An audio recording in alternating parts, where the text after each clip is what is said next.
Hello అండి, welcome back to Lakshmi home maker double ఛానల్కి స్వాగతం అండి. సింపుల్గా మనము ఎటువంటి ఆడంబరము ఆర్భటం లేకుండా సింపుల్గా అమ్మవారికి పూజ ఎలా చేసుకోవాలి, పూజ సామాగ్రి ఏవేవి తెచ్చుకోవాలి అనేది నేను ఇప్పుడే పెద్ద వీడియో అయితే అప్లోడ్ చేశాను. ఎవరికైనా ఇంట్రెస్ట్ ఉంటే ఒక్కసారి వెళ్ళి చెక్ చేయండి. ఎందుకంటే వరలక్ష్మి వ్రతం అనేది ప్రతి వాళ్ళము చేసుకుంటాము, ఏదో ఒకటి మర్చిపోతూనే ఉంటాము. అందుకోసమే ఒక 3 రోజుల ముందు నుంచే మనం ఒక్కొక్కటి ఇంటికి తెచ్చుకొని ఉంచుకుంటే ఆ రోజుకి మనకి ఎటువంటి హైరాణ లేకుండా చక్కగా పూజ చేసుకోవచ్చు.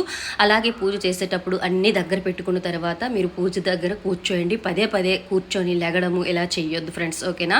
అలాగే కొంతమంది సిస్టర్స్ నాకు అడుగుతున్నారు, తాంబూలం పొడి అక్క ఎలా తయారు చేస్తున్నారు ఒక్కసారి చెప్పండి అక్క అని అంటున్నారు.